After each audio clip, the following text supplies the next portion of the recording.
Assalamualaikum warahmatullahi wabarakatuh. Selamat pagi anak-anakku semuanya di rumah.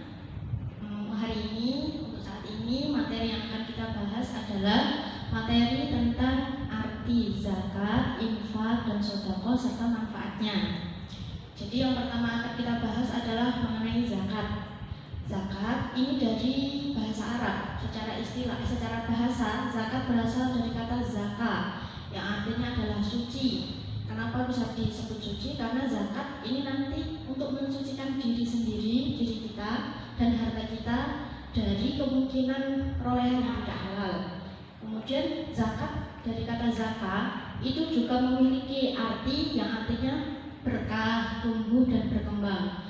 Berarti harta yang dizakati nanti ini akan menjadi harta yang berkah serta bisa menjadi berkembang dan bisa menjadi lebih banyak. Itu arti zakat dari segi bahasa.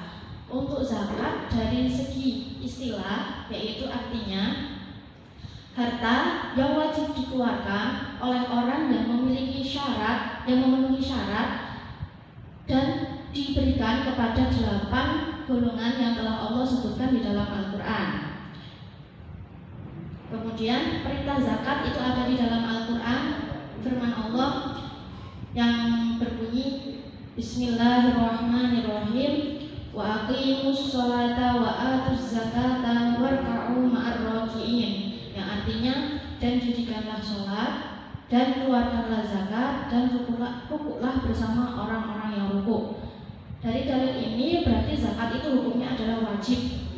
Hukumnya zakat adalah wajib. Kemudian siapa yang wajib menunaikan zakat? Yang wajib menunaikan zakat yaitu orang yang memiliki kelebihan harta atau kelebihan makanan pokok di hari terakhir Ramadan dan dia menyaksikan hari terakhir Ramadan. Jadi orang yang wajib menunaikan zakat itu adalah orang yang masih menemui hari terakhir Ramadan, matahari tenggelam di hari terakhir Ramadan. Jadi semisal ada orang yang dia meninggal pada siang hari di hari terakhir Ramadan, maka dia tidak wajib mengeluarkan zakat. Atau jika ada bayi yang lahir setelah matahari tenggelam di hari terakhir Ramadan, maka bayi tersebut wajib mengeluarkan zakat juga, wajib dizakati oleh kedua orang tuanya. Kemudian orang yang menemui di hari matahari tenggelam di hari terakhir Ramadan tersebut, yang wajib menunaikan zakat adalah orang yang memiliki kelebihan harta atau kelebihan makanan pokok. Gitu.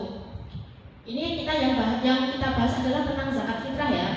Jadi zakat fitrah itu dikeluarkan di hari terakhir bulan Ramadan atau boleh juga dikeluarkan dari awal Ramadan sampai menjelang sholat Idul Fitri. Dan banyaknya zakat yang dikeluarkan yaitu 2,5 kilo beras atau bisa dibulatkan menjadi 3 untuk hati-hatinya. Begitu. Kemudian zakat lain selain zakat fitrah itu ada namanya zakat mal. Kalau zakat mal ini bisa berupa harta kekayaan kita. Yang wajib dizakati dari zakat mal itu seperti harta perdagangan, harta ternak, harta pertanian, emas dan perak dan lain-lainnya. Terus kemudian orang yang wajib menerima zakat itu ada disebutkan Allah di dalam Al-Quran, itu ada 8 golongan atau yang biasa disebut dengan 8 golongan penerima zakat. Yaitu yang pertama, kita baca dulu ayat Al-Quran yang memerintahkan memberikan zakat kepada 8 golongan ini. Bismillahirrahmanirrahim. Innamas shadaqatu lil fuqara'i wal masakina wal 'amilina 'alaiha wal mu'allafati qulubuhum wa fir riqabi wal gharimina wa fi sabilillahi wa ibnis sabil. Yang pertama dibahas yaitu innamas shadaqatu lil fuqara'. Yang fuqara itu artinya adalah orang fakir. Siapa yang masuk kategori orang fakir? Orang fakir yaitu orang yang dia memiliki harta tapi sama sekali tidak bisa mencukupi kebutuhannya. Semisal dalam sehari orang ini memiliki kebutuhan sebanyak 50.000 dan dia hanya memiliki uang 5.000. Jadi dia punya uang tapi dia tidak tidak bisa memenuhi sama sekali kebutuhannya, berarti dia masuk kategori orang fakir.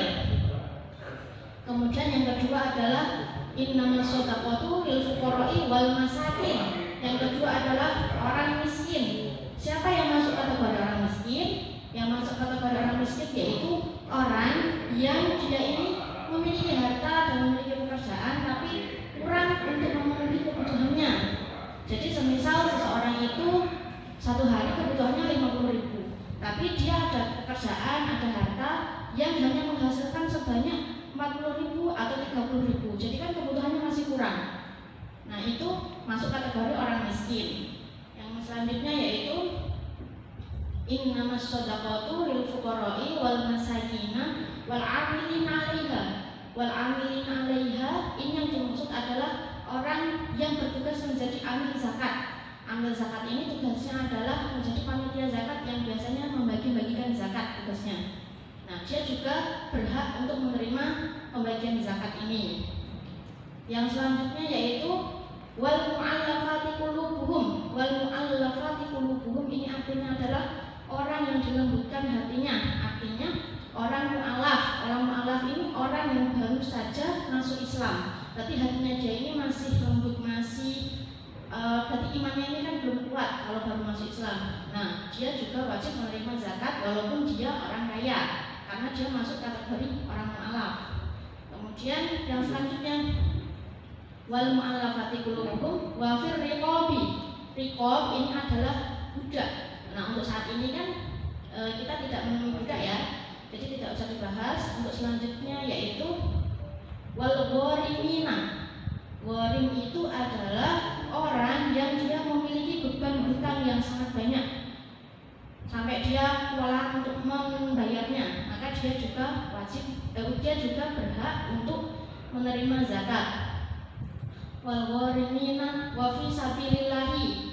Wa fi sabilillah ini adalah orang yang jihad di jalan Allah. Kalau dulu kan ada jihad di jalan Allah ini berupa perang, pergi perang untuk melawan orang-orang kafir. Nah, orang yang seperti itu juga wajib berhak menerima zakat. Untuk saat ini kan tidak ada. Wabni sabil ini golongan yang terakhir yaitu orang yang dalam perjalanan dan dia kehabisan bekal. Nah, dia juga berhak untuk menerima zakat. Seperti itu. Dan ini pembahasan zakat. Selanjutnya kita akan membahas tentang infak. Infak ini artinya adalah membelanjakan.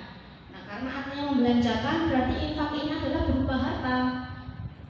Tapi hukumnya tidak wajib, hukumnya adalah sunnah dan waktunya bisa kapan saja.